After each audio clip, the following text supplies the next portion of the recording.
शंकर भगवान के मंदिर, शंकर भगवान की चौखट पर शंकर भगवान को एक लोटा जल समर्पित करना, शिव के द्वार, शिव की चौखट तक जाते रहना चाहिए, जाना चाहिए।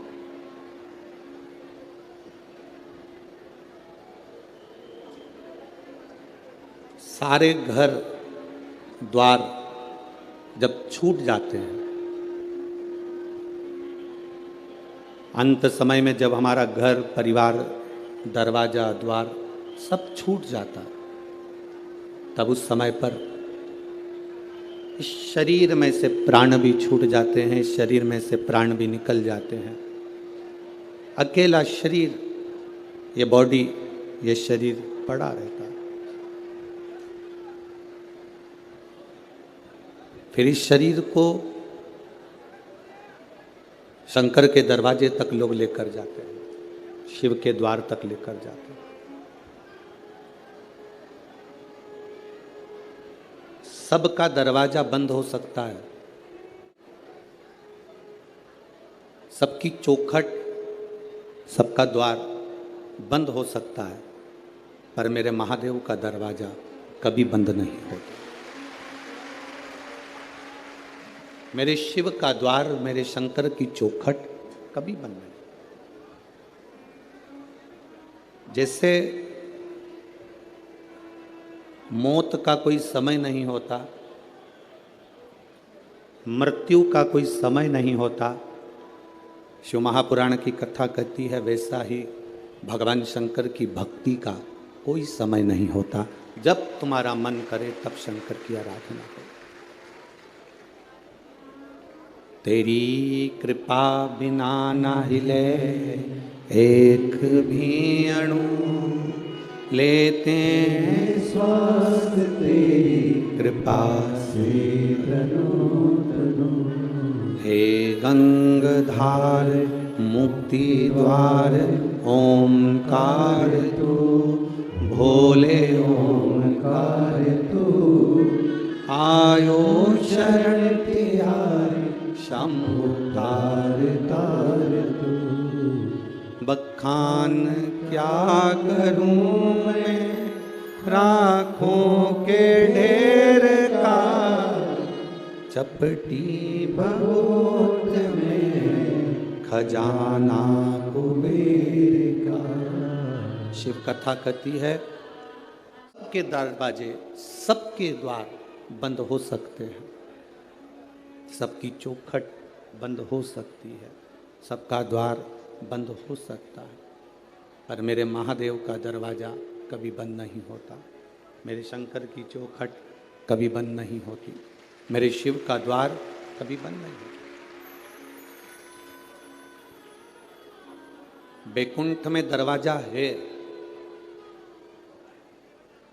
ब्रह्मलोक में दरवाजा है,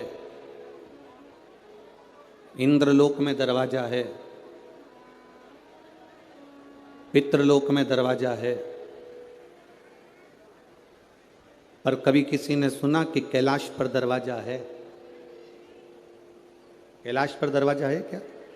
नहीं, कठिन। शंकर के दरवाजा नहीं, कैलाश पर कोई द्वार नहीं है, कैलाश पर कोई दरवाजा नहीं है। किसी ने महाकाल बाबा से पूछा, देवादिदेव महादेव से पूछा कि बैकुंठ में दरवाजा लगा हुआ है, इंद्रलोक में दरवाजा लगा है, ब्रह्मलोक में दरवाजा लगा है, केवल एक कैलाश ऐसा है जहां पर दरवाजा नहीं लगा है। आप भी अपना दरवाजा क्यों नहीं लगवा लेते? आप भी द्वार क्यों नहीं लगवा लेते? भगवान शंकर ने कहा, माता और पिता एक होते हैं जो कभी भी दरवाजा लगाकर नहीं सोते हैं। बुजुर्ग माता पिता अपना दरवाजा खोल कर सोते हैं कि कौन से बेटे को, कौन सी बहू को, कौन से पोते को, कौन सी बेटी को, किसको हमारी कब जरूरत पड़ जाए तो हमारा दरवाजा खुला के खुला रहे। ये द्वार बंद ना किया जाए। माता पिता का जैसे कमरा, माता पिता का घर, माता पिता का द्वार बंद नहीं होता।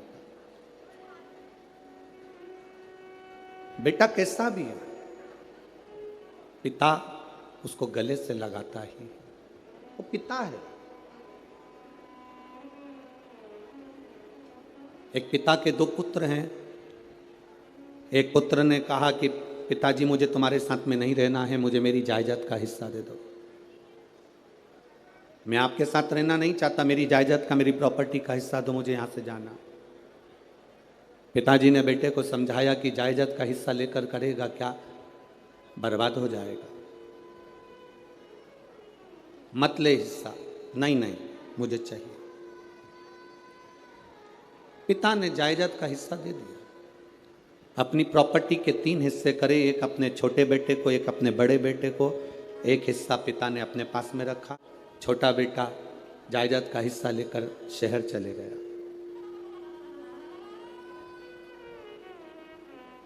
शहर में गया तो उसके बहुत सारे मित्र बन गए,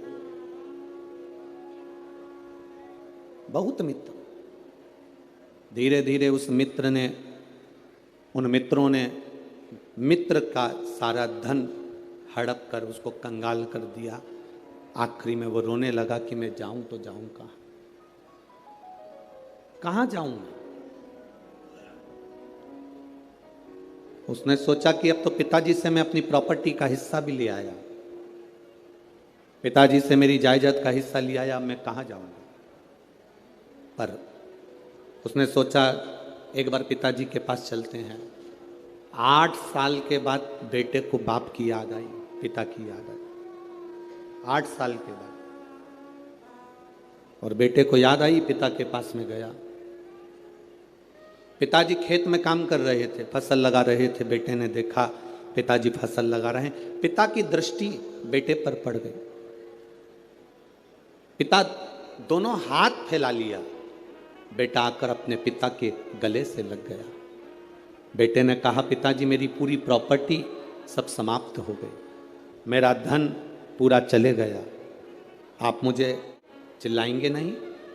पिता कहते हैं, धन चले गया कोई बात नहीं, प्रॉपर्टी चली गई कोई बात नहीं, पर मेरा बेटा मेरे पास आ गया, इससे बढ़कर कोई धन नहीं, इससे बड़ा कोई सुकून नहीं जिंदगी का। मेरे भगवान देवादिदेव महादेव का जो दरवाजा है, एक पिता का दरवाजा है। मेरे शंकर का द्वार एक पिता का द्वार। बेटा कैसा भी हो, बेटा किसी भी तरह का हो, तो भी मेरा शंकर, मेरा उघड़दानी, मेरा त्रिकालदर्शी, मेरा कैलाशी, मेरा अविनाशी, मेरा शिव उसको गले से लगा लेता है।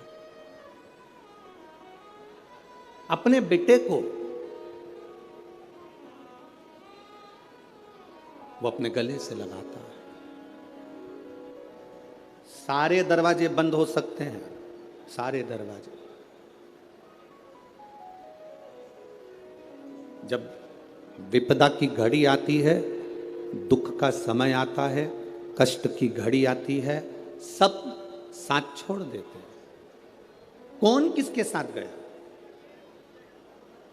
आपके मोहल्ले में अगर कोई मरा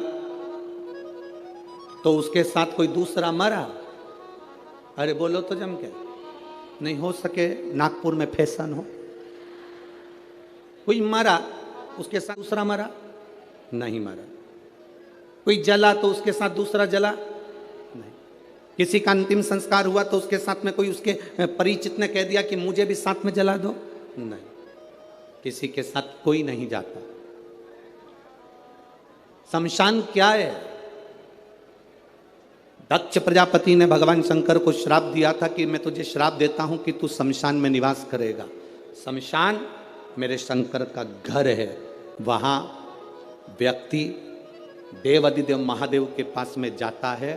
शंकर कहते हैं तू ये कभी मत सोचना कि तू अकेला है। जन्म हुआ, गर्भ में भी मैं था, इसलिए लोग कहते हैं कि अंदर पिंड जैसा बच्चा, पिंड मतलब पिंडी, पिंडी मतलब शिव। जन्म हुआ तब भी शिव था, तभी भी शिव। जन्म के समय पर भी शंकर हैं, और जन्म के हमारे प्राण जब छूटे, हमारी मृत्यु जब हुई, तब भी कोई हो ना हो, मेरा देव अधिदेव महादेव शमशान में तुम अकेले नहीं, मेरा शिव तुम्हारे साथ है, मेरा शंकर तुम्हारे साथ है।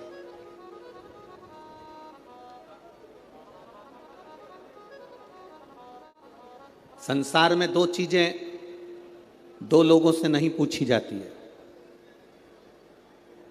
पूरे संसार में दो चीजें दो लोगों से नहीं पूछी जाती है। एक स्त्री से उसकी आयु नहीं पूछी जाती है। बोलो सही है कि गलत है?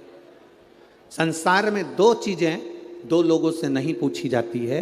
एक स्त्री से उसकी आयु नहीं पूछी जाती है, और दूसरा पुरुष से उसकी आय नहीं पूछी जाती है।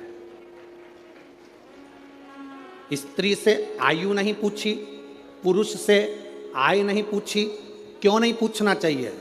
क्योंकि स्त्री से आयु इसलिए नहीं पूछते क्योंकि स्त्री अपने लिए कभी नहीं जीती, स्त्री हमेशा दूसरों के लिए जीती है। और पुरुष से उसकी आय नहीं पूछते। क्यों नहीं पूछते? क्योंकि पुरुष अपने लिए नहीं कमाता, हमेशा दूसरों के लिए कमाता है, इसलिए इन दोनों से नहीं पूछा जाता। स्त्री से उसकी आयु नहीं पूछी जाती और पुरुष से उसकी आय नहीं पूछी जाती। आदमी किसके लिए कमा रहा है? सवेरे 8 बजे से दुकान पर बैठता है, रात को 10-10 बजे तक दुकान पर बैठता है, दिन भर मेहनत करता है। आप में से कितने लोग हैं जो दिन भर मेहनत करते हैं तो सोने की रोटी खाते होंगे, चांदी का कटोरा पूरा की पूरा खा जाते होंगे? अगर करोड़पति भी करोड़ों का धन कमा रहा है, गरीब बड़ा भी अगर धन कमा रहा है, तो वो 2 रोटी ही खा रहा है। एक भिखारी हमारे दरवाजे पर जब भीख मांगने के लिए आता है, वो भीख मांगने नहीं आता, हम ज्ञान देने आता है। भिखारी भीख मांगने दरवाजे पर आता है तो हमको ज्ञान देने के लिए आता है। भिखारी ये कहने के लिए आता है, भैया मुझे रोटी दे दो, भैया 2 रुपया दे दो। वो रुपया लेकर रोटी लेकर तुम्हारे दरवाजे के बाहर एकांत में बैठकर रोटी को खाता है। बोलो खाता है कि नहीं खाता? भिखारी जब दरवाजे पर आता है तो ज्ञान देने के लिए आता है, रोटी मांगता है, दरवाजे पर खाता है। दुकानदार के सामने भिखारी जब मांगने के लिए आता है तो वो ज्ञान देने के लिए आता है, दुकानदार से कहने के लिए आता है कि देख मैं भीख मांग कर खाता हूं तो भी समय पर रोटी खाता हूं, और तू दिन भर कमाता है तो भी रोटी तेरे नसीब में नहीं आ पाती। दिन भर कमाता है तो भी रोटी तेरे नसीब में नहीं आ पाती।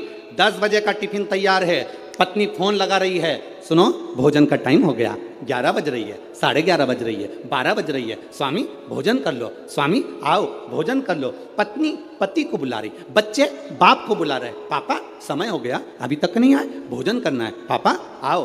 भाई भाई को कह रहा है, देख फैक्ट्री बाद में चले जाना, दुकान बाद में चले जाना, चल रोटी खा पहले।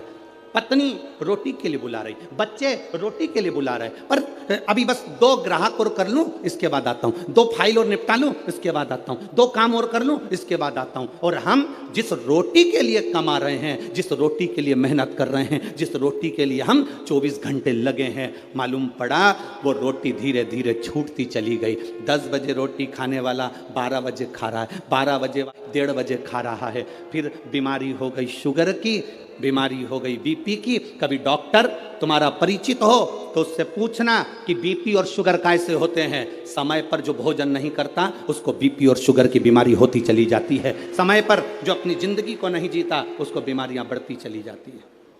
पूछो कभी। एक भिखारी भी हमको ज्ञान देता है कि अपनी जिंदगी में जो हमने कमाया है उस कमाई का थोड़ा सा अंश हम अपने ऊपर खर्च करें।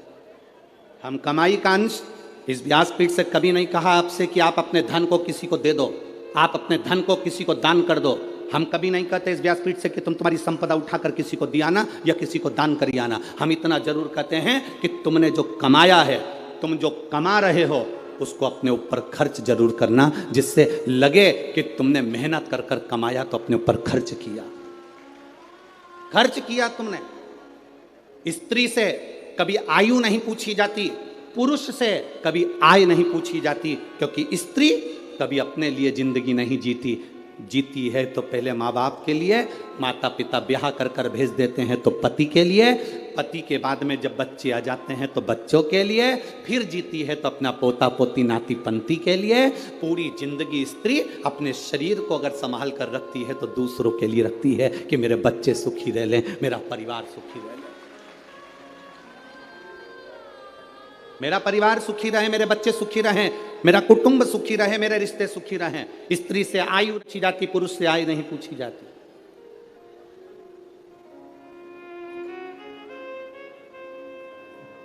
जो दूसरे के लिए जीता है उससे क्या पूछोगे, क्या पूछोगे?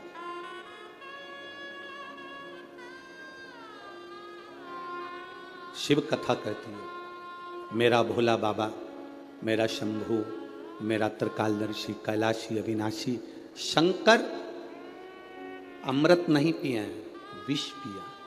किसके लिए? दूसरों के लिए। शिव जी ने चंद्र धारण करा, किसके लिए? दूसरों के लिए। शंकर भगवान ने सर्प धारण करा, किसके लिए? दूसरों के लिए।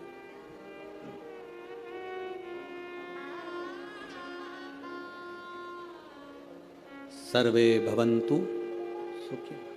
अपने लिए क्या रखा, क्या रखा? पार्वती जी ने पूछ लिया था भोलेनाथ जी से, बाबा आप सारी दुनिया को देते हो, अपने पास कुछ नहीं रखते हो, क्यों नहीं रखते? शिव जी कहते हैं पार्वती मुझे रखने की जरूरत नहीं है, मैंने जिसको दिया है अगर वो उसका सही उपयोग करेगा तो उसका एक अंश मेरे पास आएगा। अगर उसने सही उपयोग करा तो उसका एक अंश मेरे पास में आएगा, मेरे करीब में पहुंचेगा। अगर वो सही उपयोग कर रहा है तो। आप किस चीज का सही उपयोग कर रहे हो? नयन दिए मेरे धर्म बाबा दर्शन करने के लिए, इन नेत्रों से हम दिन भर अपने मोबाइल को, अपनी टीवी को देखते रहते हैं। श्रवण दिए भगवान ने कथा को सुनने के लिए, हम इससे कथा श्रवण नहीं कर पाते। मुख दिया मेरे दातार ने भजन करने के लिए, हम भजन नहीं कर पाते। पाँव दिए मंदिर तक जाने के लिए, हम जा नहीं पाते। हाथ दिए जनमानस की सेवा के लिए, हम सेवा नहीं कर पाते। शरीर का प्रयोग करा कहाँ? मुख का प्रयोग करा मदिरा पीने में, शराब के नशे में, गंदे नाली के पानी में। कान का प्रयोग करा निंदा और चुगली और गाली सुनने में। नेत्रों का प्रयोग करा गंदी चीजें देखने में। पाँव का प्रयोग करा गंदी जगह जाने में। हाथ का प्रयोग करा गंदी वस्तुओं को छूने में। हमने प्रयोग करा क्या?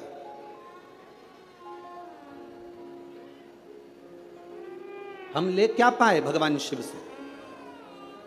शंकर के मंदिर जाना, जल का पात्र लेकर जाना, वहां से खाली पात्र लेकर मत आना। आपको पहले भी कथा में कहा, बोला था कि नहीं बोला था?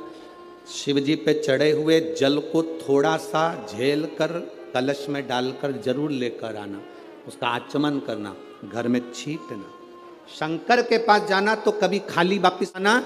शिव कथा कहती है अगर आप जल चढ़ाने नहीं भी गए, बिना लोटे के, बिना जल के, बिना बेलपत्र के, बिना धतूरे के, बिना शमी पत्र के, बिना चावल के दाने के भी आप शंकर के पास अगर पहुंच गए हो तो शंकर आपको कभी खाली नहीं भेजता, वो झोली भर कर ही भेजता। शिव भक्ति होती ही ऐसी है। शंकर भगवान की अविरल भक्ति का फल ही यही है। शंभु शरणे पड़ी मांगू घड़ी रे घड़ी, दुख काटो दया करी आपो। शिव कथा कहती है भगवान की शरणागति के करीब में जब हम जाएं तो हम भगवान से कुछ मांगे चाहे ना मांगे, वो दिल से देता जरूर है, दिल से देता। आप लोगों से एक बात पूछे क्या? जवाब दोगे? अरे बोलो तेरे नागपुर वालों, पक्का? ठीक है। तुम्हारी आर्थिक स्थिति ठीक है, तुम्हारी आर्थिक स्थिति ठीक हो और मानसिक स्थिति ठीक नहीं हो, तो आर्थिक स्थिति का कोई कारण, कोई अच्छा फल होगा क्या? जम के तो बोलो जरा।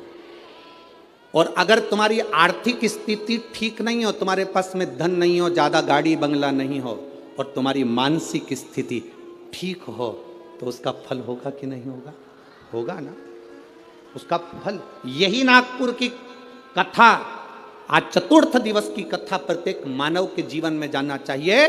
तुम्हारे घर में धन बढ़े चाहे ना बढ़े, पर तुम्हारा मन और तुम्हारी बुद्धि, चित्त तुम्हारा अच्छा होना चाहिए, तो तुम्हारा धन अपने आप बढ़ जाए। आर्थिक स्थिति ठीक हो और मानसिक स्थिति ठीक नहीं हो, तो धन का क्या करोगे? पैसा क्या खाओगे कि डनलप के गद्दे को छाती पे धर के ले जाओगे? क्या करोगे उस धन का?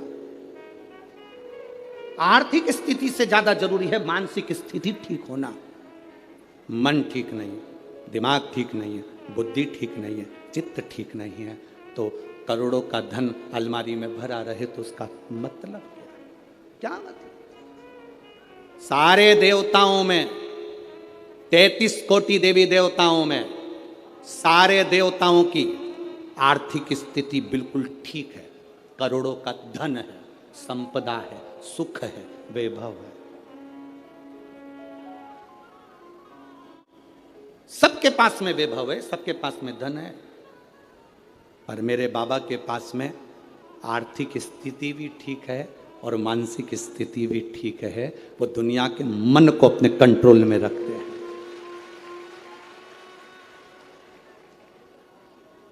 एक बार लक्ष्मी जी ने नारायण से कहा था, प्रभु आपका और हमारा झगड़ा होता रहता है, आपका और हमारा विवाद होता रहता है, आप हमारे पति, हम आपकी धर्म पत्नी और विवाद करते हैं। ब्रह्माणी ब्रह्मा जी से कहती है, आप और हमारा विवाद होता रहता है। धन बढ़ गया, पर घर में सुख भी तो होना चाहिए। शिव भगवान नारायण ने कहा, लक्ष्मी घर की मानसिक स्थिति ठीक करने का सबसे सुंदर तरीका है, सबसे सुंदर तरीका, लक्ष्मी शिव की आराधना करो। लक्ष्मी जी ने कहा, मैं शंकर की आराधना? हाँ। लक्ष्मी जी ने कहा, आप कह रहे हो बिल्कुल सही है, मेरी मां, लक्ष्मी जी की मां का नाम क्या था? भगवान नारायण की सासू का नाम क्या था? ख्याति देवी। क्या नाम था? ख्याति देवी। लक्ष्मी जी की मां भगवान विष्णु जी की सासू ख्याति देवी। लक्ष्मी जी कहती हैं, मेरी मां ने भी मुझे कहा था कि जब मन श्रेष्ठता में ना जाए, मन विचलित हो, मन में चिंता लगी हो, मन विचलितता में हो, तब शंकर भगवान के पार्थिव शिवलिंग का निर्माण कर कर उसकी आराधना करना। आप रोज प्रतिदिन यहां जितने लोग भी कथा सुन रहे हैं और जितने लोग आस्था चैनल पर, फेसबुक, यूट्यूब पर कथा सुन रहे हैं, बहुत कम लोग होंगे जो रोज शंकर भगवान का पार्थिव शिवलिंग बनाते होंगे और उसकी पूजन करते होंगे। बहुत कम लोग होंगे जो पार्थिव शिवलिंग का निर्माण कर कर उसका पूजन करते होंगे, बहुत कम लोग। अगर हम रोज पार्थिव शिवलिंग का निर्माण नहीं कर सकते, हम रोज भगवान शंकर के शिवलिंग का निर्माण कर कर पूजन नहीं कर सकते, तो कम से कम एक काम हम रोज कर सकते हैं, अपने घर से जल ले जाकर शंकर जी को समर्पित कर सकते हैं, जिससे बाबा हमारे हृदय की दशा को जाने।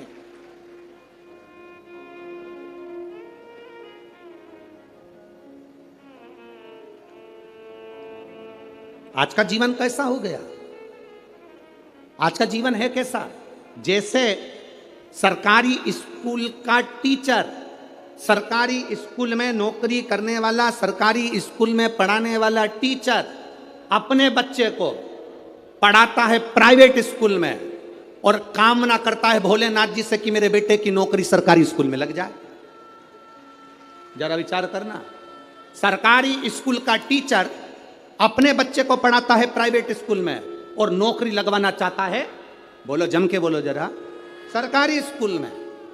हमारी बात दुनिया के लोगों को बहुत बुरी लगती है महाराज, बाद में कहते हैं सीवर वाले महाराज को बोलने का तरीका नहीं है। तो तुम जिस दिन तरीके पे आ जाओगे तो हम भी तरीके से बोलना प्रारंभ कर देंगे, उसमें क्या दिक्कत है, उसमें क्या टेंशन। सरकारी स्कूल में पढ़ाने वाला टीचर, सरकारी स्कूल का प्रिंसिपल, सरकारी स्कूल में पढ़ाने वाला टीचर अपने बच्चे को पढ़ाता है प्राइवेट स्कूल में, और बेटे की नौकरी लगवाना चाहता है सरकारी स्कूल में।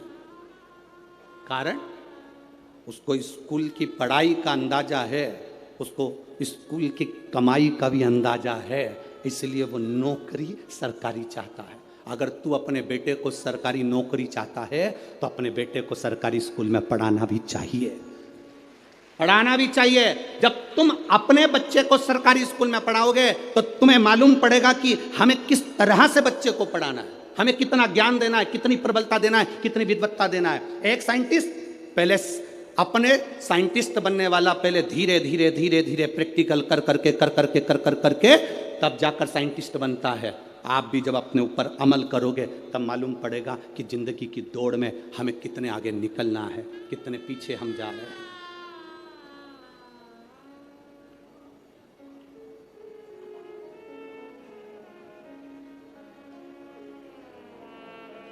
कितने पीछे जा रहे हैं।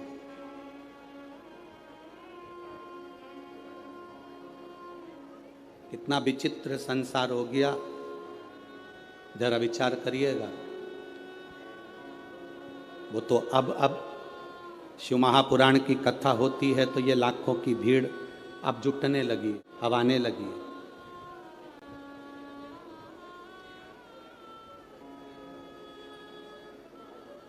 बहुत कठिन है महाराज, बहुत कठिन। भक्ति में मन लगाना, भगवान की भक्ति में जुड़ना, अपने आप को शिव तत्व की ओर लेकर जाना बहुत कठिन है।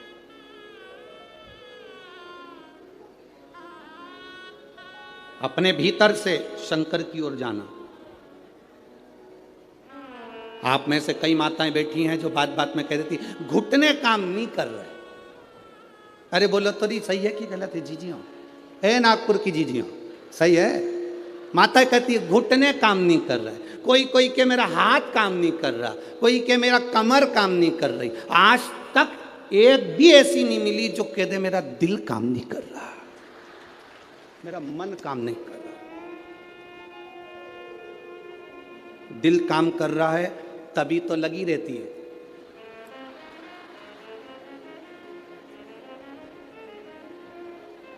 घुटना भले काम नहीं करे पर दिल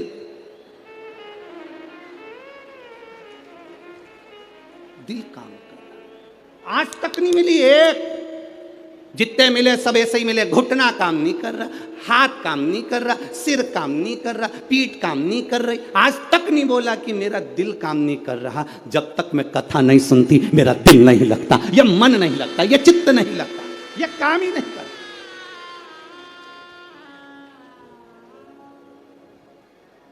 ये दिल नहीं लग रहा, ये मन नहीं लग रहा।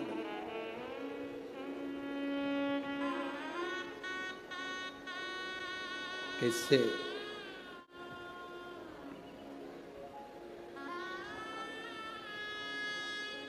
भगवान शंकर की भक्ति के बिना ये मन कैसे लग जाए?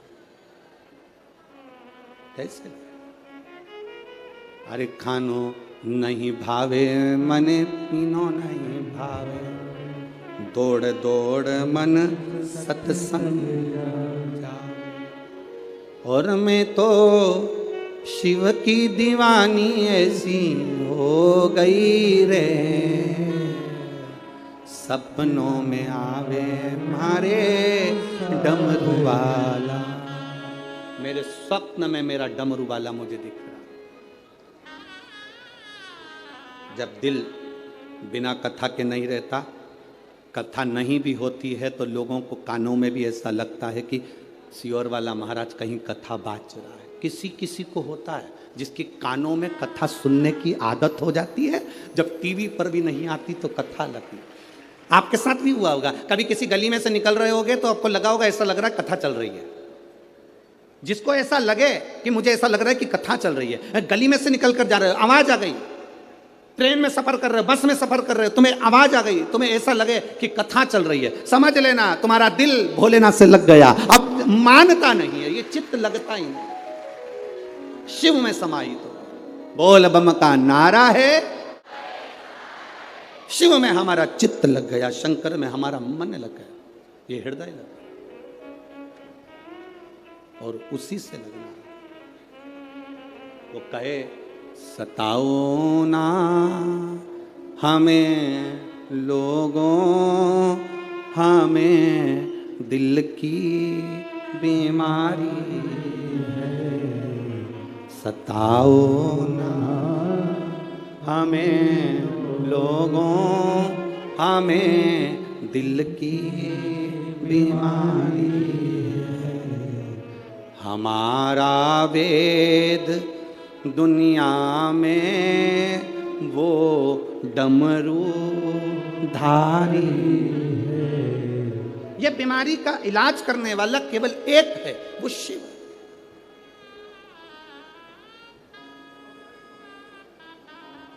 अभी इससे पहले जो कथा हुई थी छत्तीसगढ़ की, सुनी थी? अरे बोलो तो। हमने उसमें कहा था दर्जी शर्ट में जेब लगाता है तो वो राइट में नहीं लगाता, वो लेफ्ट में लगाता है। कहां लगाता है? लेफ्ट में। दर्जी शर्ट में जेब, टी शर्ट में जेब सीधे हाथ में नहीं लगाता, कुर्ते में जेब दर्जी अपने सीधे हाथ पर नहीं लगा। दर्जी अगर जेब लगाता है तो उल्टे हाथ पर लगाता है, क्योंकि दर्जी को मालूम है दिल यहीं पर होता है, ऊपर जेब लगाऊंगा। कभी मंदिर गया बेलपत्र लाएगा ना तो ऊपर की जेब में रख लेगा। ये बेलपत्र नहीं, शंकर दिल के करीब होना चाहिए, हृदय के करीब होना चाहिए। ये शिव दिल के करीब हो, हमारे हृदय के करीब हो हमारा शंकर, हमारा ओ घड़ी दयालु दातार नजदीक हो हमारे। अभी कई लोग, अभी कल कथा यहाँ पर सुबह, आज की कथा तो ये 2 से 5 है, कल टीवी पर भी 2 से 5 आएगी, पर यहाँ पंडाल में जो कथा रहेगी वो सुबह 8 बजे से 11 बजे तक रहेगी। अब जो अहमदाबाद की कथा थी वो परमिशन ना मिलने के कारण बस कैंसिल हो गई, तो अब कथा होगी 3 नवंबर से 9 नवंबर तक ब्रज में, कोसी कला में, मथुरा में 2 बजे से 5 बजे तक। अब बीच में जो समय है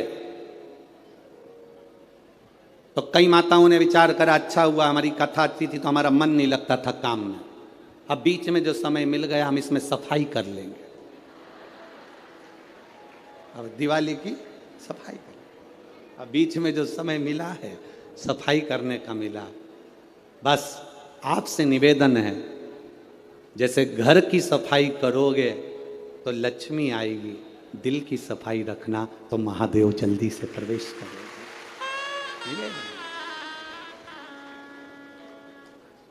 वो प्रवेश कर जाए,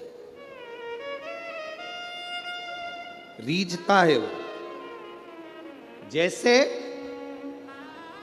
विजयदशमी के दिन समर्पित की गई शमी का एक पत्ता, महादेव को अगर एक शमी का पत्ता विजयदशमी के दिन समर्पित कर दिया जाता है तो जिंदगी में कभी वैभव और धन की कमी नहीं आती। उसी तरह इस हृदय को शिव तत्व में समाहित कर कर रखना, समाहित। एक कथा आप लोगों ने सुनी होगी, महर्षि वर्तंतु।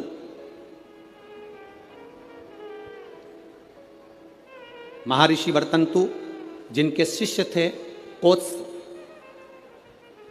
जिसका नाम था कोत्स।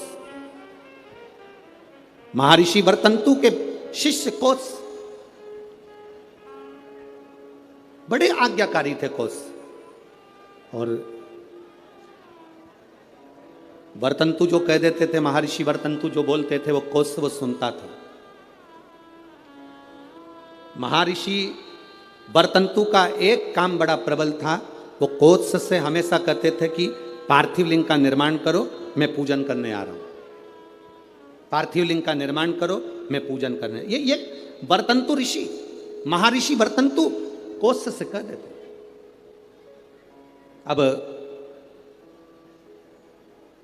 कोष्ठ का कार्य यह था कि वो रोज एक पार्थिव शिवलिंग का निर्माण था और अपने गुरु जी को आवाज लगाता, गुरुदेव गुरुदेव, गुरुजी पधारो, गुरुजी पधारो, आवाज लगाता। बरतंतु महर्षि आते और पूजन करने बैठ जाते। बहुत सावधानी से स्मरण करना इस कथा का, बहुत सावधानी। अब पूजन करने बरतंतु महर्षि बैठ जाते।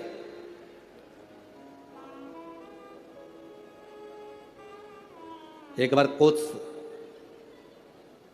भरी निंद्रा में सो रहा था।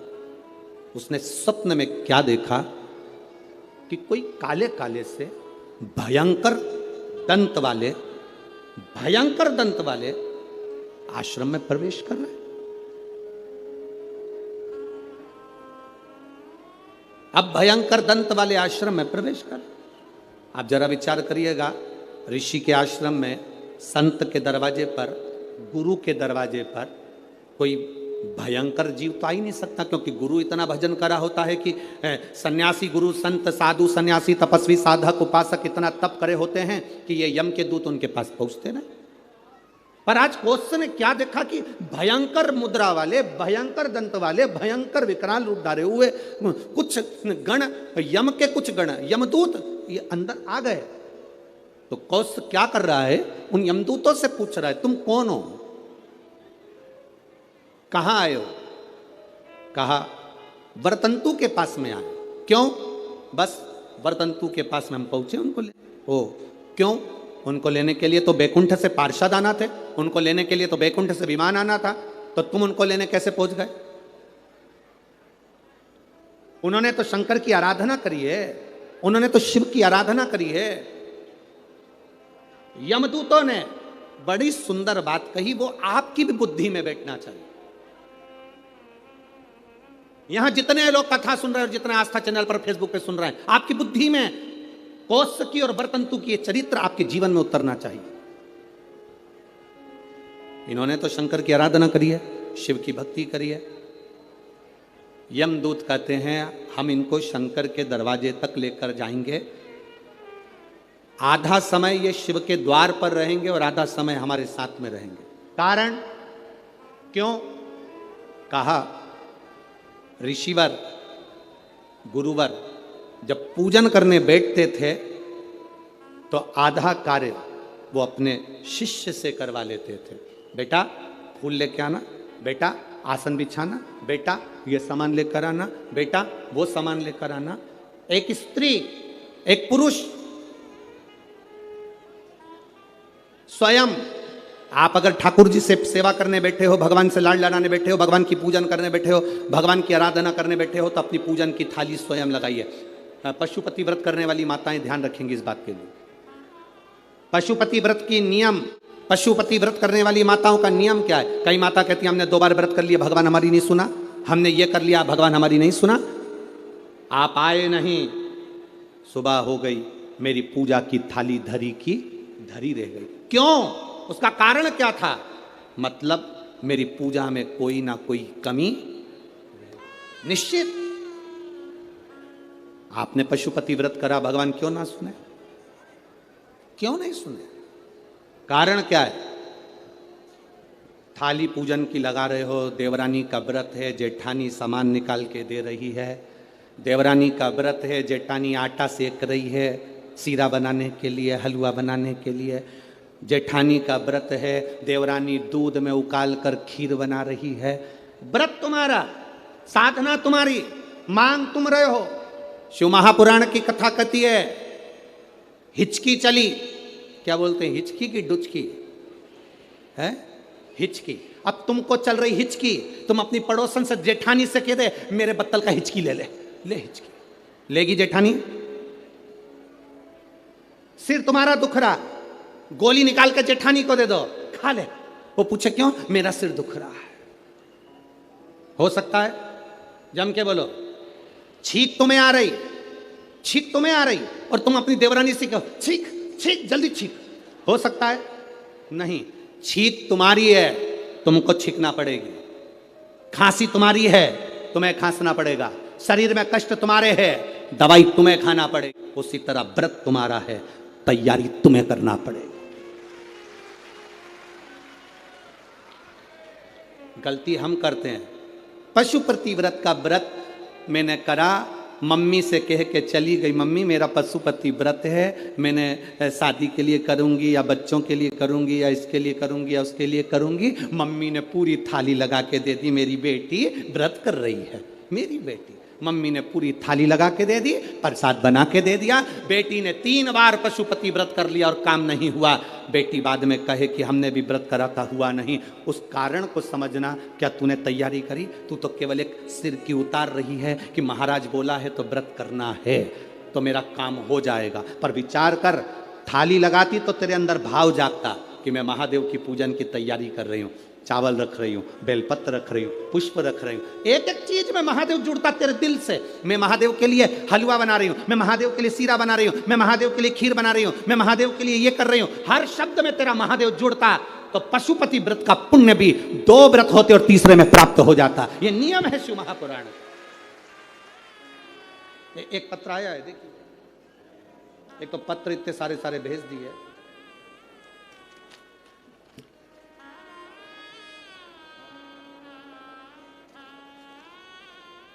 मेरा नाम काजल राहुल कलाइन, मैं पुर से हूँ। Deputy signal Chirkhali Maharashtra. कहीं बैठी हो तो हाथ हिला सकती हैं। आप ही हैं? हाँ, बहुत बहुत साधुवाद। बाबा की कृपा पर बनी रहे। गुरुदेव, मुझे बच्चे नहीं थे, संतान का सुख नहीं था। कई साल बीत गए थे गुरुदेव, बच्चों का सुख नहीं, संतान का सुख नहीं। बच्चे को लाइयो साथ में, लाओ, ले आओ, ले आओ, ले आओ। मेरे यहाँ बच्चे का सुख नहीं था, संतान का सुख नहीं था। डॉक्टर के हिसाब से संतान का सुख नहीं था गुरुदेव। पर एक बार ऑटो में सफर करते करते एक बहन जी ने मुझसे कह दिया कि तू पशुपतिनाथ का व्रत कर। गुरुदेव, पशुपतिनाथ का व्रत एक बार करा, उसका फल नहीं मिला। मैंने सोचा हो सकता है कोई गलती हो गई हो। तब मैंने फिर दूसरी बार पशुपतिनाथ का व्रत किया और बाबा की कृपा का मैं क्या गुणगान करूं गुरुदेव। शिव शिव है। 26 जून को मेरा गर्भ ठहर गया और बाबा की कृपा से बाबा ने ऐसी करुणा करी, ऐसी दया करी गुरुदेव कि 12/2/2023 को मेरे घर में संतान की प्राप्ति हो गई। मैं बाबा को यहाँ नमन करने आया। गुरुदेव, मुझे जो संतान हुई वो 8वां महीना भी पूरा नहीं लग पाया था। डॉक्टर के हिसाब से बच्चा कमज़ोर होना था, बच्चे में बल नहीं आना था, उसके शरीर में कष्ट रहना था। पर मेरे बाबा ने मेरी लाज रखी गुरुदेव और 8वां महीना भी चालू नहीं हुआ और जो संतान हुई बाबा की कृपा से पूरी स्वस्थ हुई। उसको मैं लेकर आई हूँ बाबा को प्रणाम करने के लिए। यह शिव तत्व है। ओ घड़ी दयाल और तेरी कृपा बिना न हिले लेते हैं श्वास तेरी कृपा से। शिव तत्व की प्राप्ति, आपका विश्वास। आप पशुपति व्रत कर रहे हो, आप हरतालिका तीज का व्रत कर रहे हो, आप चतुर्थी का व्रत कर रहे हो, आप पंचमी का व्रत कर रहे हो, आप नवरात्रि का व्रत कर रहे हो। आप जिस व्रत को आप कर रहे हो, चाहे पुरुष करे, चाहे स्त्री करे, चाहे नारी करे, चाहे बच्चे करे, चाहे कन्या करे, चाहे बेटी करे, जो करे, उस व्रत में, उस व्रत की मूलता में आपका समर्पण होना चाहिए। उस व्रत की मूलता में आपका समर्पण।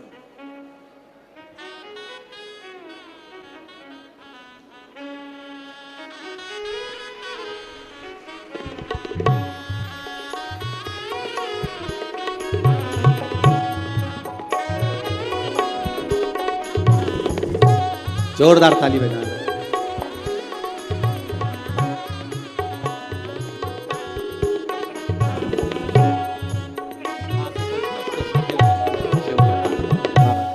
शंभु, अरे लुटा दिया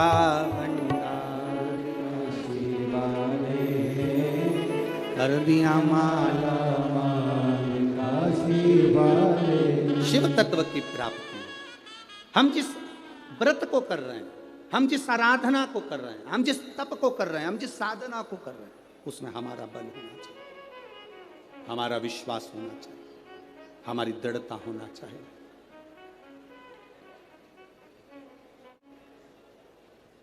अपना विश्वास प्रबल रखिए, और जब विश्वास प्रबल होगा शिव मिलेगा।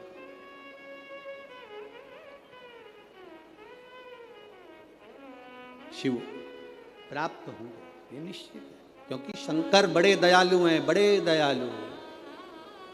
शिव जैसा दयालु संसार में कोई नहीं है। कि भोले तुम बड़े दयालु हो, भोले तुम बड़े दयालु हो, बड़े दयालु हो, भोले तुम बड़े दयालु हो, भोले तुम बड़े दयालु हो, भोले तुम बड़े दयालु। बड़े सरल सहज शिव भोला, 3 बार ताली बजाने वालों के भी भर देता भंडार, एक बार शिखर का दर्शन करने वाले को शिखर पर पहुंचा देता है मेरा भोलेनाथ। इतना दयालु है, इतना कृपालु। बाबा देवादिदेव महादेव का चरित्र कह रहा। बरतंतु जी के लिए कहा, आधे से ज्यादा जो कार्य था वो कोस कर देता था।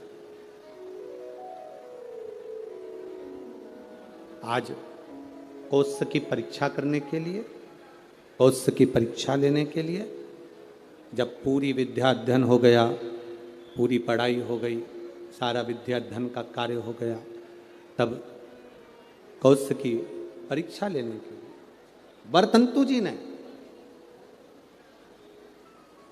कोस की परीक्षा लेने के लिए बरतंतु जी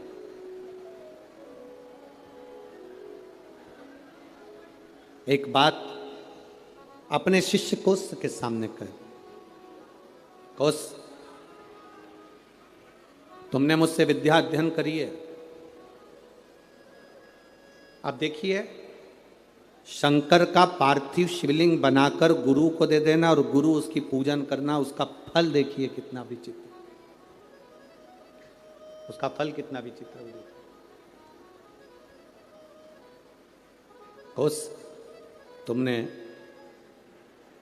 पार्थिव शिवलिंग का निर्माण करा और निर्माण करने के बाद में तुम मुझे उस शिवलिंग को दे देते हो। तुम कहते हो कि मुझे यम के दूत लेने आए थे, पर वो कहीं ना कहीं उस क्रम में कहीं ना कहीं वो मुझे लेने के लिए आए, परंतु उस भोग को मुझे भोग,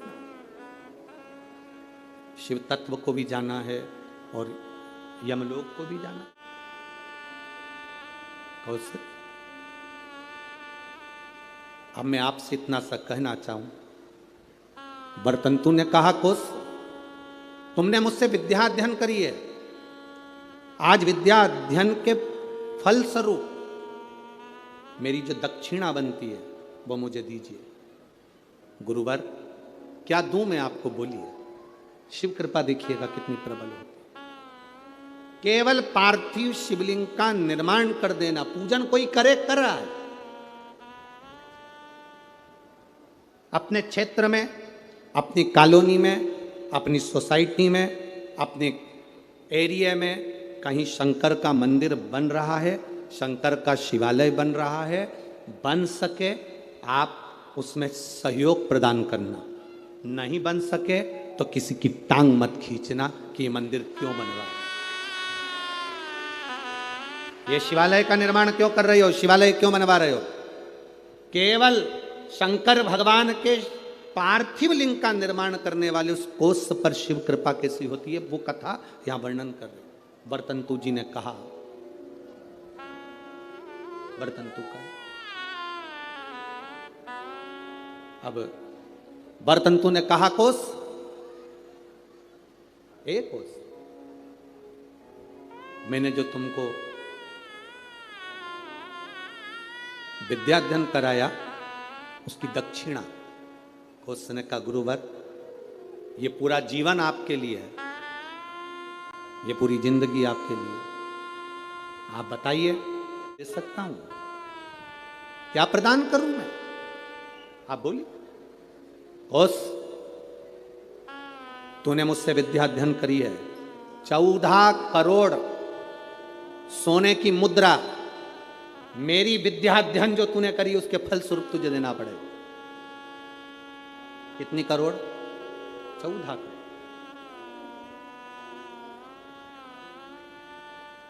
चौदह करोड़ सोने की मुद्रा। उसकी आंखों में जल भर गया, गुरुदेव मेरे पास तो इतना धन नहीं है, मैं 14 करोड़ आपको सोने की मुद्रा कैसे दे सकता हूं? फिर भी गुरु ने मांगा है, मैं लाकर जरूर दूं। अब गुरु क्यों मांगे हैं ये तो गुरु ही जान सकते हैं। गुरु जो कृपा करते हैं वो दुनिया में कोई नहीं कर सकता। एक संत, सदगुरु, शिव का उपासक, भगवान की भक्ति करने वाला, दिन रात शंकर का स्मरण में डूबने वाला, दिन रात राम नाम कृष्ण नाम की भक्ति में डूबने वाला, केवल उसकी आंख की दृष्टि ही पड़ जाती है तो जीव का कल्याण हो जाता है। वो सहज नहीं है गुरु।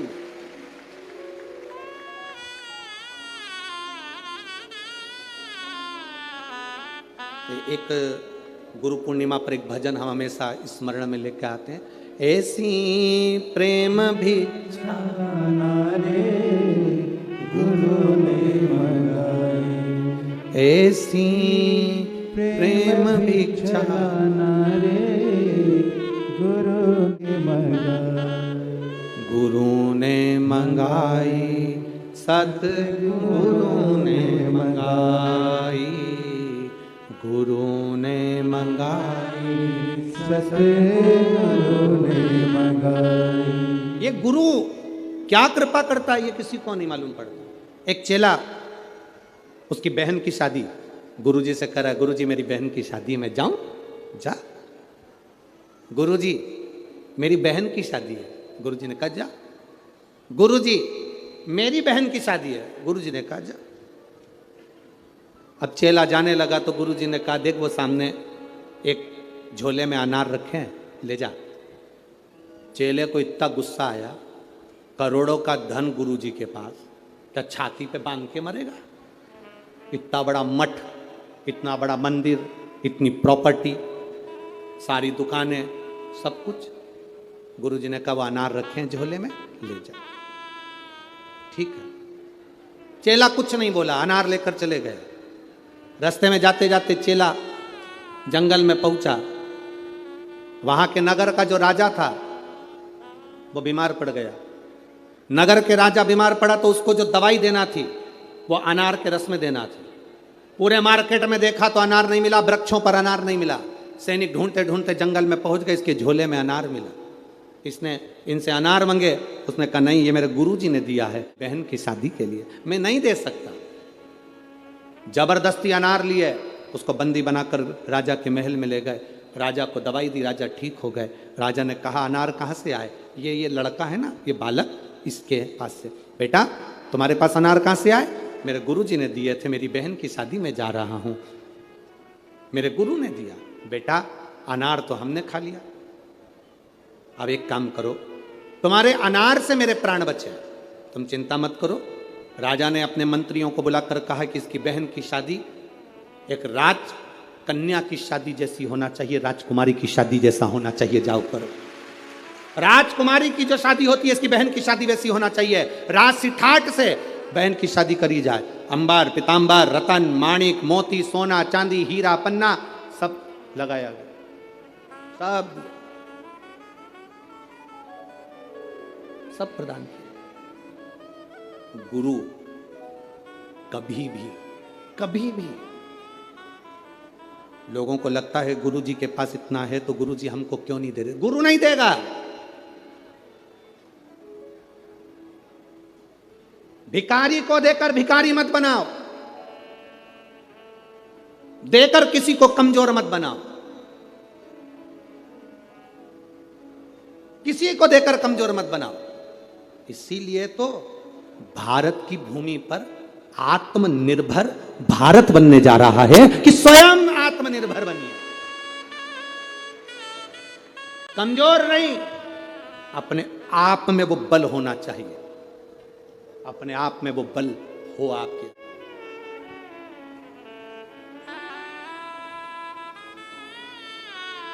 आज प्रेस वार्ता थी, मीडिया के एक बंधु ने एक प्रश्न किया कि कल आपने व्यासपीठ से कह दिया कि शास्त्र और शस्त्र उठाना चाहिए, आपने तो ये गलत कहा। हमने कहा आत्मरक्षा के लिए, स्वयं की रक्षा के लिए, धर्म की रक्षा के लिए और सनातन धर्म की रक्षा के लिए वो बहुत जरूरी हो गया है।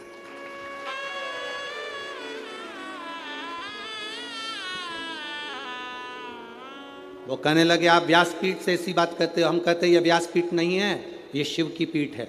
जब जब जरूरत पड़ी मेरा महादेव सामने आया है। कभी जगत गुरु शंकराचार्य बनकर प्रकट होता है, कभी शिव तत्व के रूप में रुद्र बनकर प्रकट होता है, कभी अवधूतेश्वर बनकर प्रकट होता है, कभी कपालेश्वर बनकर प्रकट होता है। वो शंकर साधारण नहीं।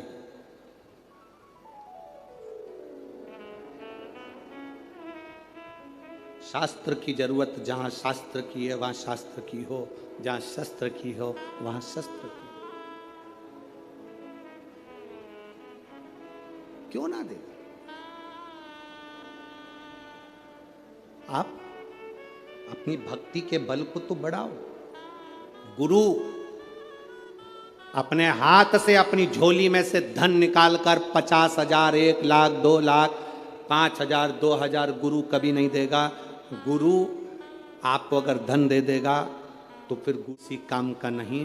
गुरु अगर देगा तो ऐसा समान, ऐसी कृपा, ऐसी दृष्टि गुरु दे देता है जिससे जिंदगी में तुझे किसी के आगे हाथ ना फैलाना पड़े। वो गुरु देता,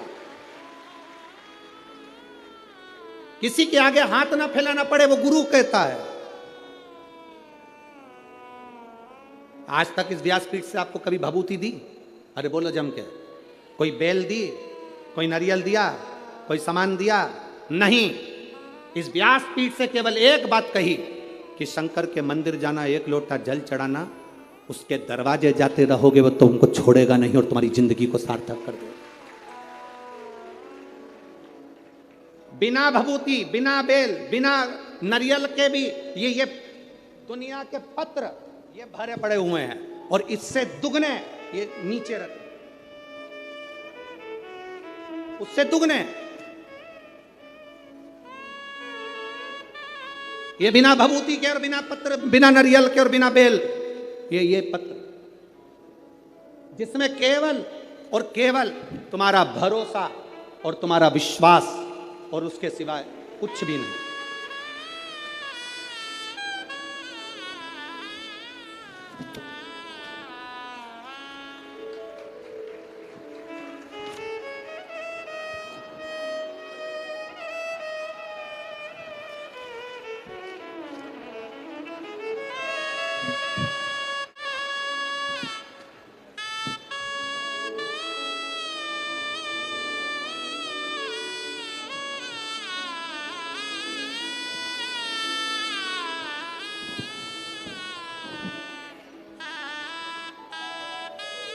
अब इसमें है क्या?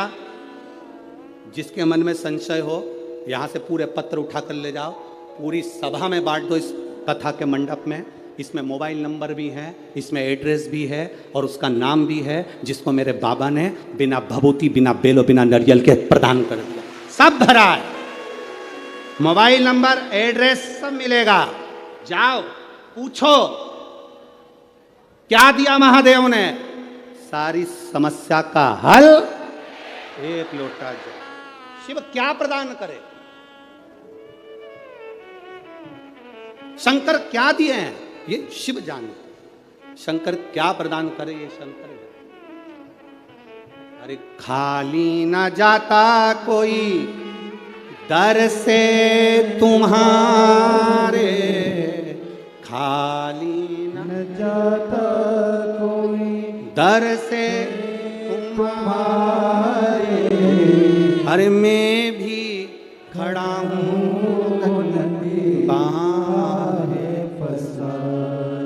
मेरी जीजियों, दिल से अगर आपने सुना है ना, वो 3 महीना भी नहीं लगाएगा, 15 दिन में झोली भर देता है।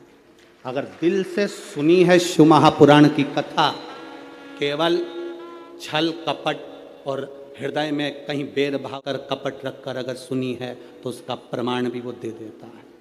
दिल से सुनी वो दिल से देता है, खाली नहीं छोड़ता। मेरा महादेव, मेरा शिव। लोग कहते हैं गुरुजी शिव महापुराण में ऐसा क्या है, हम कहते हैं एच चूने से लिखा रहता है तो उसको हेलीपैड कहते हैं। हेलीपैड को देखकर हेलीकॉप्टर उतर जाता है, शिव महापुराण को देखकर मेरा महादेव उतर जाता है। ये वो हेलीपैड है। क्या देगा वो उसके ऊपर है। सीहोर वाला महाराज तो कल कथा पूरी कर देगा, 11 बजे कथा विराम कर कर 1 बजे यहाँ से सीहोर के लिए निकल जाएगा। पर आपने जो दिल से सुना है उससे निवेदन करा, बाबा मेरे दुख काटना, क्या देगा? कोई तंत्र नहीं, कोई मंत्र नहीं, कोई दिखावा नहीं। आपका एक लोटा जल विश्वास के साथ आप जब महादेव को चढ़ाते हो, शंकर के दरवाजे तक जाते हो, शिव की चौखट तक जाते हो, तब बाबा भी जान जाता है कि ये मेरे करीब में आया है। बाप है वो, बाप, जगत का बाप, जगत का बाप है वो।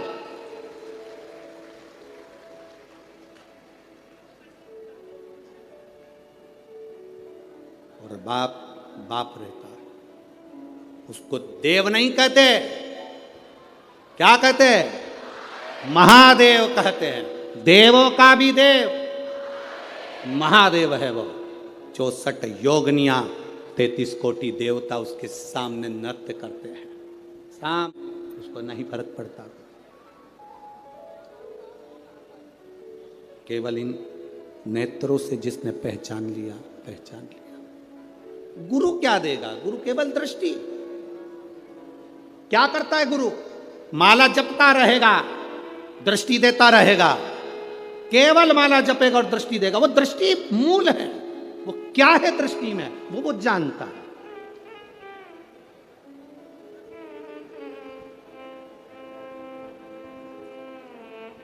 क्या दे रहा है?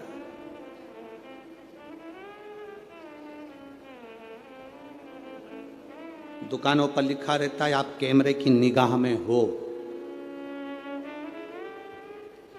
कथा के पंडाल में जब तक बैठे हो तो तुम ये अंदाजा लगा कर रखना कि तुम शिव की निगाह में हो, शंकर की निगाह। बस जूते,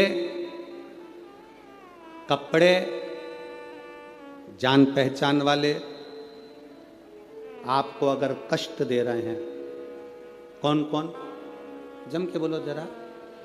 जूते, कपड़े, जान पहचान वाले, रिश्तेदार, परिचित, पहचान वाले आपको अगर कष्ट दे रहे हैं तो ये समझ लेना चाहिए कि ये हमारे साइज के नहीं है।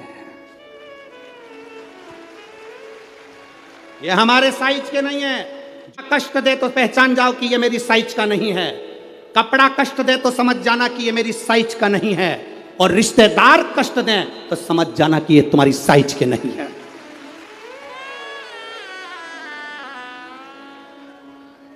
साइज देखिएगा कि ये गलत साइज का कपड़ा पहन लिया है आपने, गलत साइज का जूता पहन लिया है आपने, ये साइज के नहीं है। गलत लोगों से संबंध कर लिया आपने, ये साइज के नहीं है। जूता, कपड़ा और रिश्ते, नाते, पहचान वाले अगर कष्ट दे रहे हैं, पहचानना ये तुम्हारी साइज के नहीं है। तुम जिस साइज के हो ना, भले तुम्हारा पेट्रोल पंप नहीं है, भले तुम्हारे पास 4 व्हीलर गाड़ी नहीं है, पर तुम्हारा दिल बड़ा है, वैसा होना चाहिए। साइज पहचानिएगा। धन से साइज की पहचान नहीं होती। धन से कोई साइज की पहचान नहीं होती। संपदा से, कुर्सी से, पद से, प्रतिष्ठा से साइज की पहचान नहीं है। दिल से होती है, हृदय से।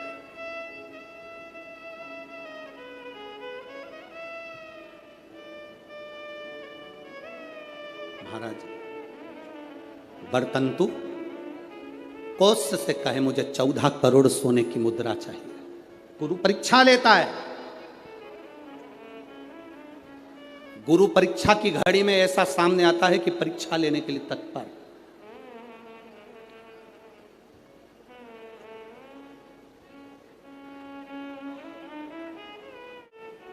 ली परीक्षा,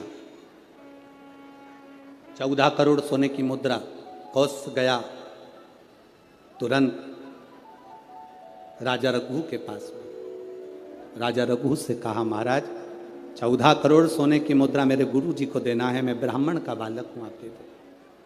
राजा रघु ने कहा, 14 करोड़ सोने की मुद्रा देने के लिए मना नहीं, पर मैंने अभी यज्ञ करा था, उस यज्ञ में मैंने सोने की मुद्रा सब संतों को, ब्राह्मण जन को बांटी है। मेरे पास में इतनी मुद्रा नहीं, थोड़ी बहुत निकल जाएगी, 1 करोड़ दे दूंगा, 14 करोड़ कहाँ से लाऊं। राजा रघु ने कहा, पर ब्राह्मण मेरे दरवाजे से खाली ना जा, रुकिए, मैं इंद्र पर आक्रमण करता हूं। गुरु गुरु है, इंद्र पर आक्रमण करता हूं। राजा रघु ने इंद्र पर सेना तैयार कर आक्रमण करना प्रारंभ करा। इंद्र का सिंहासन डोलने लगा। इंद्र दौड़ते दौड़ते भगवान ब्रह्मदेव के पास में गए। राजा रघु इंद्र पर आक्रमण कर रहे हैं, इंद्रलोक पर आ रहे हैं, क्या करा जाए। एक बच्चे को 14 करोड़ सोने की मुद्रा चाहिए, गुरु ने मांगी है, इसीलिए लेकर जा रहा है। उसको 14 करोड़ स्वर्ण मुद्रा, हाँ 14 करोड़, हाँ क्या करें। इंद्र से कहा, राजा रघु यहां पर आए स्वर्ण मुद्रा लेने के लिए, आप कुबेर को बुलाओ और कुबेर से कहो कि तू जाकर 14 करोड़ सोने की मुद्रा दे दे। कुबेर को बुलाया। कुबेर शमी का एक पत्ता तोड़ा, शमी का एक पत्ता कुबेर ने तोड़ा और पृथ्वी पर आकर शमी के पत्ते को तोड़कर कोस को दे दिया। कोस, ये शमी का पत्ता ले। कोस ने कहा, मुझे 14 करोड़ स्वर्ण मुद्रा चाहिए, ये पत्ते का क्या करूंगा। 14 करोड़ मुझे स्वर्ण मुद्रा, इस पत्ते का क्या करूंगा। तब कुबेर ने जो पत्ता दिया और कोस से कहा कि यह बर्तन तू महर्षि को ले जाकर दे देना, वो महर्षि समझ जाएंगे इस पत्ते में क्या है। बर्तन तू महर्षि के पास में एक शमी का पत्ता ले जाकर कोस ने दिया। कोस ने जैसे ही दिया, बर्तन तू ने उस पत्ते को अपने सिर से लगा लिया और जान गया ये मेरे महादेव का शमी का पत्र है, एक पत्ते में 14 करोड़ सोने की मुद्रा का फल होता है। 14 करोड़ सोने की मुद्रा का फल एक शमी के पत्ते में होता है। तुरंत बर्तंतु महर्षि ने शंकर की आराधना कर कर शिव जी से हाथ जोड़कर प्रार्थना करी, बाबा प्रकट हो। देवादिदेव महादेव प्रकट होकर कहते हैं, बर्तंतु मांगो तुम्हें क्या चाहिए। बर्तंतु कहते हैं, बाबा शरदीय नवरात्रि पूर्ण होने पर जो विजयदशमी आए, उस दशमी के दिन जो एक शमी का पत्र भूलवश भी महादेव को समर्पित कर दे, उसकी जिंदगी में कभी संपदा की कमी ना आए। एक शमी का पत्र, एक शमी का पत्ता 14 करोड़ सोने की मुद्रा से प्रबल हो जाता है। एक शमी का पत्र। आज भी कई जगह पर विजयदशमी के दिन, कई स्थानों पर विजयदशमी के दिन शमी के पत्ते का लेन देन होता है। शमी के यहाँ होता है कि नहीं होता हमको स्मरण नहीं है, महाराष्ट्र पर कई जगह पर होता है। यहाँ पर भी शमी का जो पत्र होता है, विजयदशमी के दिन लोग देकर उसको प्रणाम करते हैं, माता पिता को नमन करते हैं। क्यों? आप अपने बच्चे हो, आपसे पूछेंगे, आपकी औलाद आपसे पूछेगी, आपके आने वाली पीढ़ी आपसे पूछेगी, माँ ये कौन सा नाटक बना कर रखा है तुम लोगों ने, शमी का पत्ता दे, शमी का पत्ता ले, मिलने जाओ तो शमी का पत्ता, शमी का पत्ता क्यों लिया दिया जाता है। बच्चे पूछेंगे, आज की पीढ़ी बहुत प्रश्न करती है, उसको उत्तर देना पड़ेगा कि एक पत्ते में 14 करोड़ स्वर्ण मुद्रा का फल होता है। एक शमी के पत्र में आज के बच्चे जो प्रश्न करेंगे उसका उत्तर देने के लिए तुम्हें तैयार रहना पड़ेगा। उस उत्तर को तुम्हें देना पड़ेगा कि ये शमी का पत्र विजयदशमी पर क्यों लेन देन किया जाता है, शमी का पत्र क्यों शिव के मंदिर में जाता है, शमी के पत्र की मूलता क्यों होती है, इसको समझाना। एक शमी पत्र में वो फल है। और केवल यही नहीं, शमी के वृक्ष के नीचे, बेलपत्री के वृक्ष के नीचे अगर भूल से भी बच्चा, बूढ़ा, कोई व्यक्ति एक पार्थिव शिवलिंग का निर्माण कर लेता है, भूलवश भी उस पर जल समर्पित कर देता है, भूलवश भी उसके भाव से पुष्प या शमी पत्र या बेलपत्र भी चढ़ा देता है तो वो इस संसार में कहीं ना कहीं सुख भोगता ही है, उसके जीवन में दुख नहीं। शमी पत्र की मूलता, शमी पत्र की मूलता क्यों कहते हैं? नारी के गर्भ में बच्चा रहे, नारी के गर्भ में संतान रहे। डॉक्टर कह रहे हैं वो संतान विकलांग हो सकती है, डॉक्टर कह रहे हैं कि वो संतान मानसिक विकलांग हो सकती है, डॉक्टर कह रहे हैं वो संतान बेकार हो सकती है। पत्र है, देखिए, ये तो मनी प्लांट का पत्ता है? मनी प्लांट का है कि और काय का है? पत्र।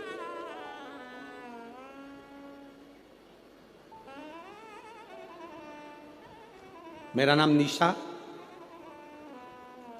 श्रीवास, भवानी नगर, पारड़ी, नागपुर। मोबाइल नंबर ये है। कहीं बैठी हैं? आप ही हैं? हाथ हिलाइए एक बार। गुरुदेव, ले आओ बच्चे को, ले आओ, ले आओ। गुरुदेव, शादी 2014 में हुई थी। शादी के बाद कोई संतान का सुख नहीं हुआ। टेस्ट भी करवाया तो भी बच्चा नहीं हुआ। डॉक्टर के हिसाब से संतान के सुख का कोई क्रम नहीं दिखा। सारी जगह घूम कर आए पर औलाद नहीं हुई। खूब गोदियां भरवाई पर औलाद नहीं हुई। गुरुदेव, कार के किसी व्यक्ति के कहने पर बाबा का पशुपति व्रत किया और बाबा के पशुपति व्रत के साथ में सफेद आंकड़े की जड़ का प्रयोग किया। बाबा ने कृपा करी। 2014 के बाद पहली बार गर्भ ठहरा। अब 14 से अंदाजा लगाओ, 23 चल रहा है। लगभग 10 वर्ष के करीब में अगर संतान का सुख हो। गुरुदेव, संतान गर्भ नहीं ठहरा। फिर सीहोर गए, बाबा कुबेरेश्वर महादेव को प्रणाम करा। वहाँ का कंकर उठा कर ले आए, उसी को पूजन करते, बाबा से प्रार्थना करते। वापिस से सफ़ेद आंकड़े की जड़ को हमने बदला, फिर बदला। बाबा की कृपा से गर्भ ठहर गया। डॉक्टर ने तो कहा था कि तुम्हारे गर्भ में बच्चा नहीं, कोई पत्थरी हो गई है। जांच में फिर गठान हो गई। गठान से जांच करते करते डॉक्टर ने कहा कि तुम्हारे गर्भ में बच्चा है पर यह पूर्ण तरह से स्वस्थ नहीं है। इस बच्चे को गिरा देना चाहिए, इस बच्चे को निकाल देना चाहिए। यह बच्चा ठीक नहीं है, यह बच्चा श्रेष्ठ नहीं है। 10 वर्ष के बाद जिसकी गोद भरी हो गुरुदेव, वो बच्चा कैसे गिरा दे? हमने भी बाबा से प्रार्थना करी और बाबा से प्रार्थना कर कर आपने एक शमी पत्र का वर्णन किया था। वो शमी के पत्ते को हमने बाबा को समर्पित करा। वही पत्ता हमारी धर्म पत्नी के पास में रहा और बाबा की कृपा से जो संतान हुई, डॉक्टर ने कहा ये बच्चा पूरी तरह से स्वस्थ है, इस बच्चे में कोई खराबी नहीं, ये बच्चा पूर्ण तरह से स्वस्थ है, इस बच्चे में कोई तकलीफ नहीं। 10 साल के बाद औलाद हुई है गुरुदेव, और 10 साल के बाद 2014 में संतान का विवाह, उसके बाद से संतान सुख नहीं था। ये शिष्य कृपा, उदारता, उसकी करुणा, उसकी दया होती ही ऐसी।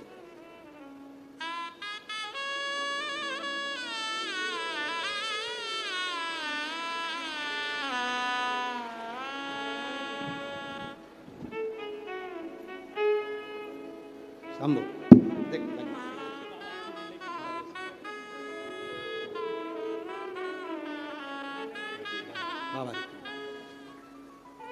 शिव कृपा। पत्र में लिखा, डॉक्टर कह दिए थे कि इसको निकाल दो, ये बच्चा ठीक नहीं है। शमी पत्र का एक भाव कोई साधारण नहीं होता। सबसे दृढ़ है आपका भरोसा, सबसे दृढ़ है आपका विश्वास, और जब विश्वास पक्का होता है तो मेरा बाबा भी देने में कमी नहीं रखता, देने में कमी नहीं रखता। मेरी जीजियों और कथा मंडप में विराजमान मेरे सारे जीजाओं, एक बात का ध्यान लगा कर बैठना कि तुम्हारा यहाँ 3 घंटा 2.5 घंटा तुमने जो बाबा को दिया है ना, ये तुम्हारा 2.5-3 घंटा कभी टॉकीज को देना वो तुम्हारा व्यर्थ जा सकता है। 2.5-3 घंटा अपने परिवार को देना वो व्यर्थ जा सकता है। 2.5-3 घंटा अपने दोस्त को देना वो व्यर्थ जा सकता है, पर ये तुमने जो 3 घंटा रोज 5 दिन तक कथा सुनी, ये तुम्हारी व्यर्थ नहीं जा सकती, ये तुम्हारे खाते में जाती, खाते में। ये खाली ना जाएगा।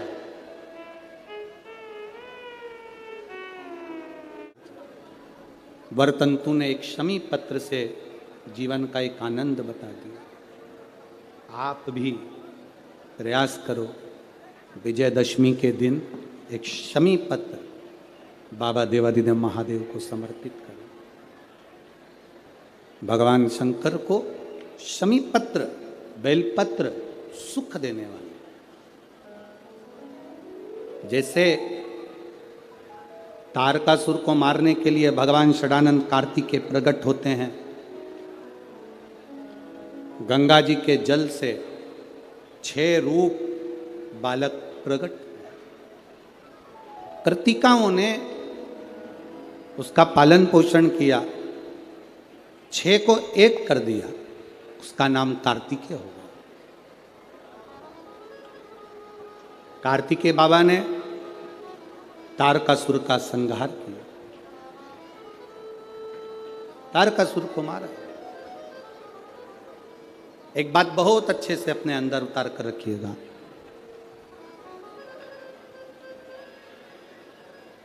शरद पूर्णिमा से लेकर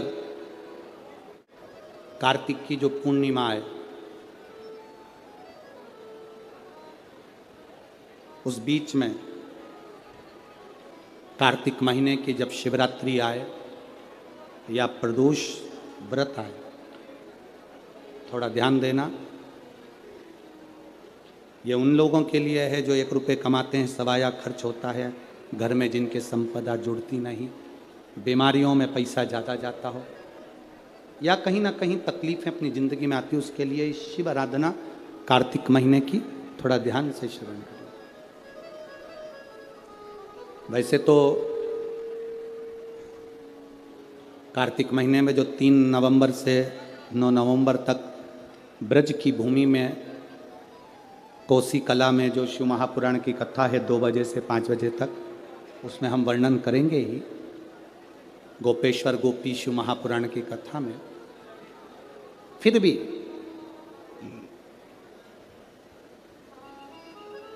और हमारा निवेदन, जो ब्रज के नजदीक में रहते हैं, ब्रज की भूमि में कार्तिक महीने में पहली बार शिव महापुराण की कथा होने जा रही है। जो ब्रज के नजदीक में रहते हैं वो बड़े भाव से सुनने के लिए अवश्य पधारें। जो उसके नजदीक में रह रहे हैं, जिनको ब्रज रज में बैठकर सर्वेश्वर भगवान कृष्ण की रज में महेश्वर भगवान शंकर की कथा जिनको सुनना है वो सुनेंगे। कार्तिक के महीने में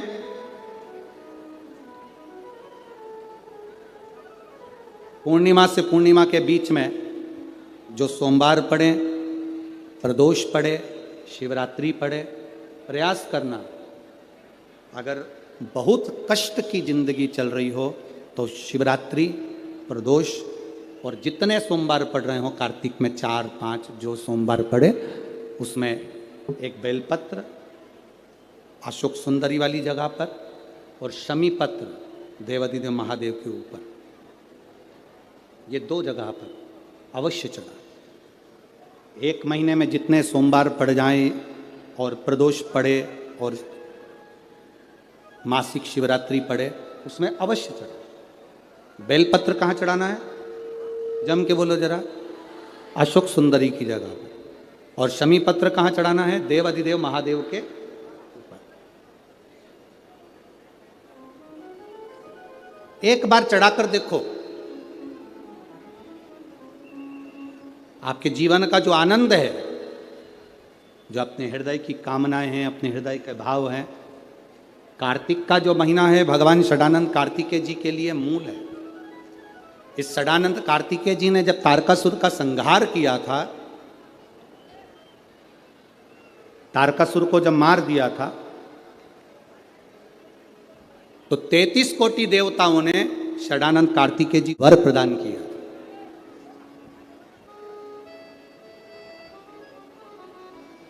कार्तिकेय जी को वर प्राप्त हुआ। लक्ष्मी जी ने और भगवान नारायण ने षडानंद कार्तिकेय जी से कहा, ए स्कंद देव, ए कार्तिकेय, कार्तिक के महीने में जो दीप दान करता है उसके घर में कभी संपदा की कमी नहीं आती है। कार्तिक महीने के दीपदान की महत्वता जैसे लक्ष्मी और नारायण ने कही, तब ब्रह्मदेव प्रकट हुए और देवादिदेव महादेव प्रकट हुए माँ पार्वती के साथ में, और ब्रह्मा जी प्रकट हुए माँ ब्रह्माणी के साथ में। उन्होंने वर प्रदान कर दिया। षडानंद कार्तिकेय भूलवश भी अगर कोई बेलपत्र और शमी पत्र दोनों एक साथ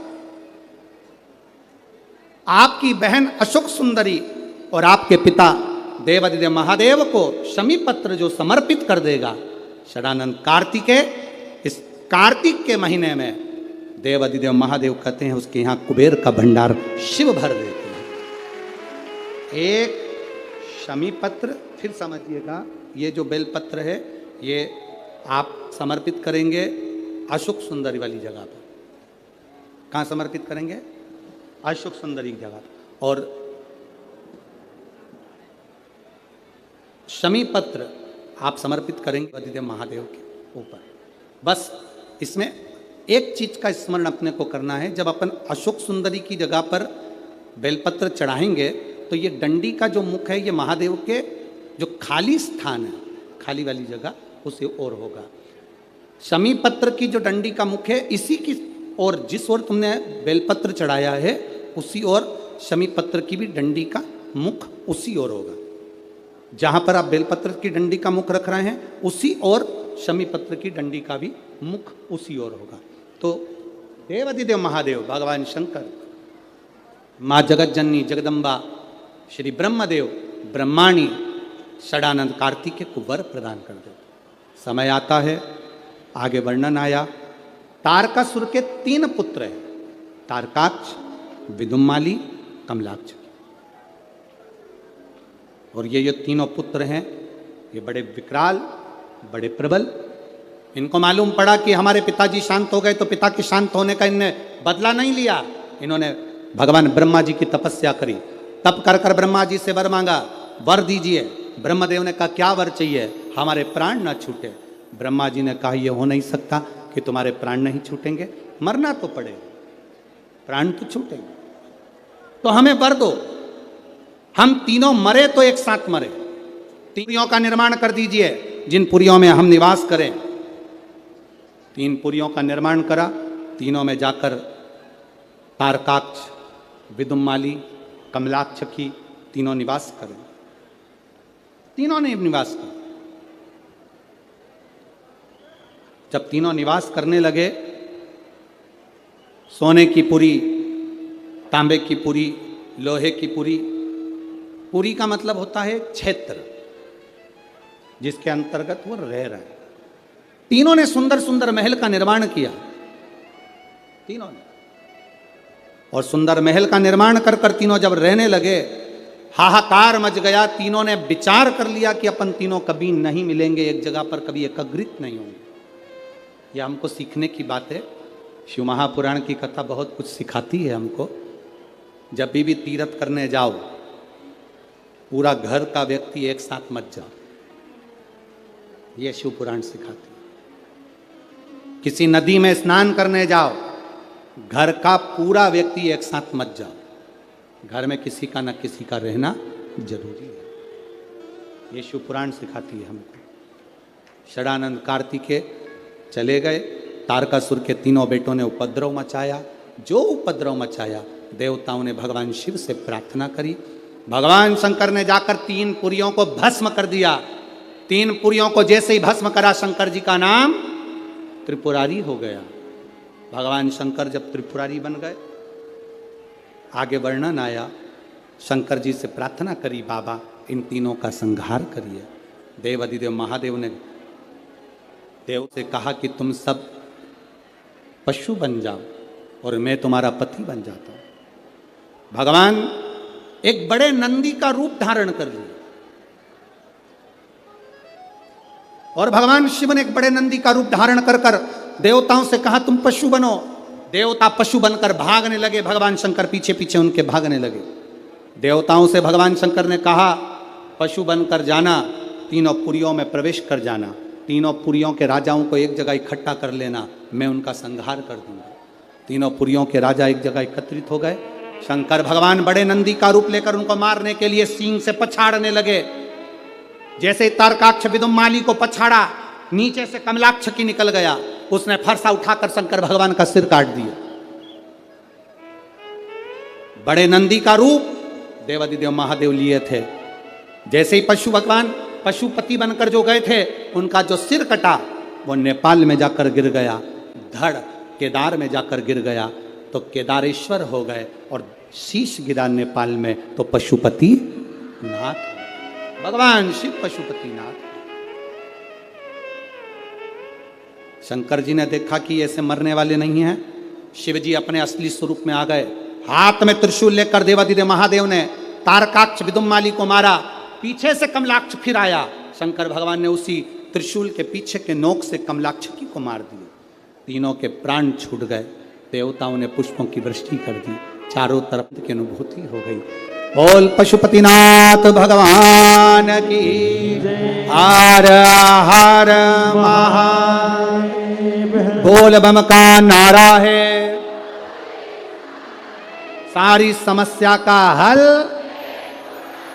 शिव तत्व की प्राप्ति हो गई। जानकर देवताओं ने आनंद पाया। भगवान शंकर जी ने पाशुपत्य अस्त्र और पाशुपत्य व्रत दोनों को प्रकट किया। क्या क्या चीज प्रकट करी, जम के बोलो जरा। पाशुपत्य अस्त्र और पाशुपति व्रत। पशुपति व्रत की विधानता कही। 5 सोमवार का व्रत, पूजा की थाली जो लगती है वो शाम को भी वही जाती है। 6 दिए, प्रसाद का भाग, मंदिर में जाकर 3 हिस्से होना, 6 दिए को रखकर 5 दिए प्रज्वलित करना, 3 हिस्से प्रसाद के हो जाएं तो 2 हिस्सों को छोड़ देना मंदिर में, 1 हिस्से को, और जो जला हुआ दिया है उसको वापिस अपनी थाली में रख लेना। बाबा से प्रार्थना कर कर 6ठे नंबर का जो दिया लेकर गए हो अपने घर के दरवाजे में राइट हैंड प्रवेश करते हुए सीधे हाथ की ओर बैठकर घर की ओर मुख कर कर दिए को जला देना।